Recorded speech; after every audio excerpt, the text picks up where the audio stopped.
is? Let's find out. This is card number 1. It says, I know who I really am. So I'm going to read this card to you. You are an extension of non-physical energy. You are indeed an extension of that which we are, which is the universe. We are known as teacher. The universe is known as teacher. And we are known as Abraham. That's the name they give themselves. Okay? And we are together because of our matching intentions and desires. Well, that's a wonderful card because that tells me that you are attracting what it is that you desire from life already, from the universe. Yeah, matching intentions. That's great. That card doesn't come up very often, I must say. I always put the cards down in the same order that they come out of the deck. So the overall energy of your reading is the Three of Wands. Waiting for your ship to come in. Wanting a fresh start, a new beginning. Have cards left that go towards the second part of the reading. Have one extra, but I'll read it. So the Three of Wands, and all cards are male or female, and all the kings and queens are very mature in their thinking. The Three of Wands surrounds your entire reading. Looky there. You're holding onto a staff of fresh starts and new beginnings. You're looking out over the ocean here. There's ships out there. Look at the brightness, too. You're really ready for that fresh start and new beginning, and you're waiting for your ship to come in. Now, this ship could be someone you already know, or it could be just you're waiting for your person to actually show up. So let's keep reading, and we will find out why that Three of Wands is surrounding your entire reading. Up in your highest energy is the Ten of Pentacles. So the Ten of Pentacles, this is all about commitment, security, stability, groundedness. These are the two strongest cards in your reading. And I think that's what you're waiting for.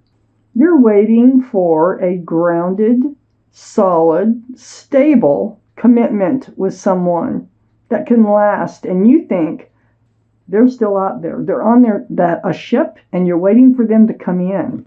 Now, I still don't know if you might already know them. I don't know.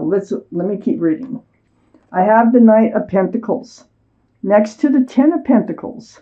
This is the slowest moving energy in the whole deck. Looks like the horse. The horse is barely moving, but it's bringing a pentacle. That's what you're looking for. That's what you're waiting for. You want the commitment. You want the groundedness. You want to be grounded in a relationship. So you've been waiting a long time to get what it is that you know that you want.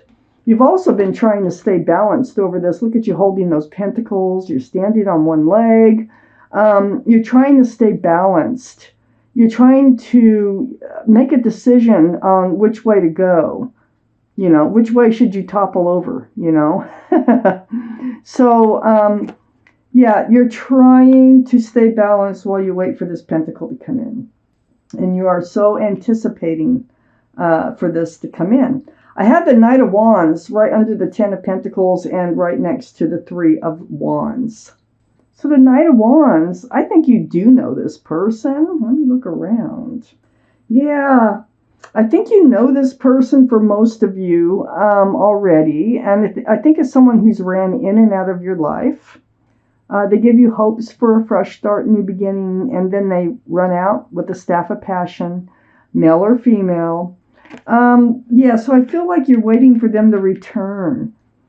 I have the Nine of Pentacles on the other side, the Three of Wands, and under the Two of Pentacles. You don't know. You're like, you don't know if you want to move forward on your own or you want them to come back in and see if they want to move forward with you. Either way, you want to move forward. I think you're kind of like on the fence here as far as whether or not that they are your ship. Okay. So I think you would like for them to be your ship, but you're uncertain about that. I have the Nine of Pentacles here. This is your energy. So Taurus, this can be Taurus, Virgo, or Capricorn, and so can the Knight of Pentacles. So one of those could be strong in someone else's chart also. So the Nine of Pentacles is you're good on your own. You're good being single. You are grounded. You are stable and secure in just being you, self-confident. So should you go back to being you and wait for another ship to come in, or should you wait for this other person to run back in and see if they have a pentacle this time? Let's keep reading. Well, right under the Knight of Wands is the Ace of Pentacles. This is an offer of commitment. This is what you're waiting for. I mean, we already knew that because you have so many pentacles in your reading. But the Ace is the most important one because it's huge. This is the offer that you're waiting for. And so, yeah, you want to know if they're going to run in and actually bring that offer in of commitment with them. If they do, they're your ship. If they don't, your ship is still out there. And I think that's why you're got the Two of Pentacles here. You're waiting to see what happens. I have the Eight of Cups next to the Ace of Pentacles and under the Three of Wands. If they don't come in with the Pentacle, you're walking. You're going to look out there for your ship to come in. So you are going to make that decision based on what happens the next time they run in your life. The moon is here. The moon is very enlightening, and it is shining a path in the dark to move away from love that really is unrequited. Okay, so if they don't come in with a commitment, you're going to turn your back on them. And you're going to move towards looking for a different partner, a different soulmate to come in for you. I have the Page of Pentacles next to the Eight of Cups and under the Nine of Pentacles. You have a pentacle. It's like it's burning a hole in your pocket. You would love to commit to somebody, but the right somebody. Because like I say, you are good on being on your own. You don't have to have someone. You want the right one to come in. So you're just going to hang on to that pentacle until they do. Until they do come in. Let's see. What else is it? What's going to happen here? Here's your card, the Hierophant. And here's your extra card. Okay. So the Chariot is right next to the Two of Pentacles. This is the card for Cancer. So Cancer might be strong in your chart or in someone else's around this reading. You're moving forward one way or another. Like I said, you're either moving forward with them or you're moving forward without them. I think that you've waited long enough. I think that you have not dealt with the situation long enough. I have the Two of Swords here. And you weren't dealing with it because you were protecting your heart. See how your arms are across your heart? You have your swords up in self-protection. The moon has been there. The moon has been there saying, well, you can turn around and we'll shine the light on the path that you can follow forward to get what you want from life. But you weren't dealing with it, and you were just hoping that it would work out. But it feels like this time you've made a decision because you can't stand on one leg forever, and I feel like you're reaching your breaking point here on this relationship. You know, it's either they're going to do something and make an offer, or if they're not, you're going to do something and move forward. I have the Six of Wands next to the Two of Swords.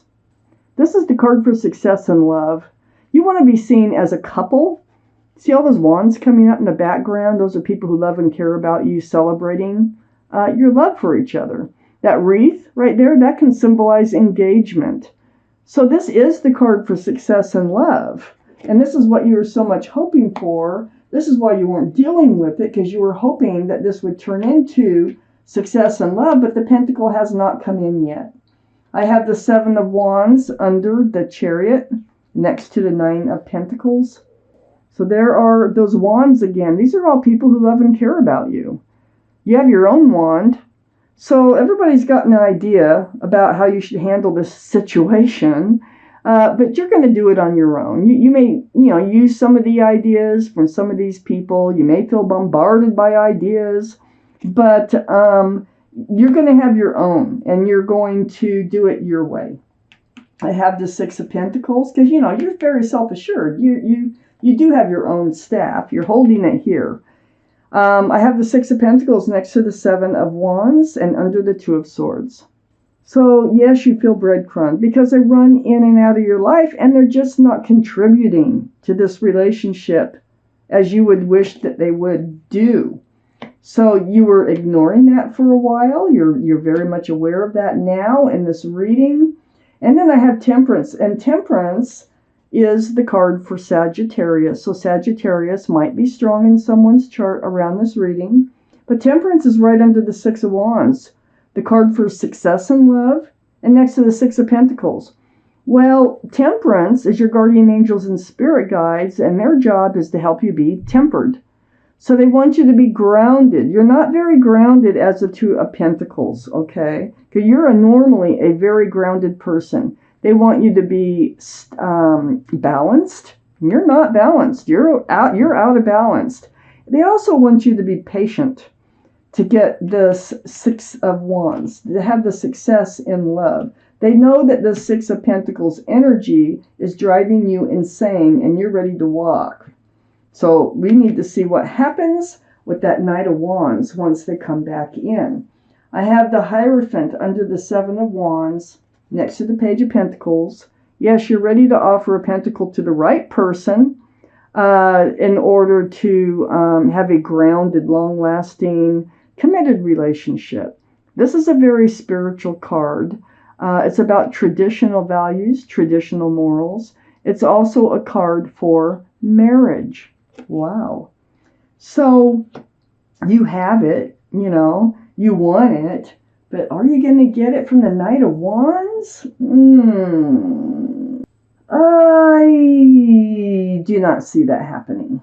I do not see that happening in this reading. I think you are going to look for another ship. Because I have the High Priestess next to the Hierophant and under the Six of Pentacles. Your intuition is telling you, this is the card for intuition and knowing in the tarot deck. There's the moon. There's the moon again.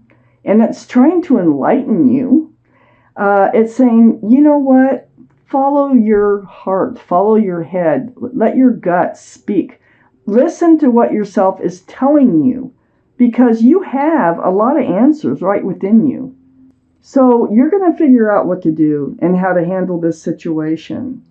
I think you're going to really pay attention to this breadcrumbing that they are so good at doing with this relationship. I think you're going to see that they are not coming forward with that pentacle that you've been waiting for and hoping for. And I see you moving forward. I think you know you need to move forward. And this is under Temperance. And Temperance, like, just, you know, you need to get balanced. You need to do what you have to do to get rebalanced, to get regrounded. They want you to be patient with yourself in moving forward. So they want you to take your time and just kind of gather up those swords of truth and clarity. Look at the light.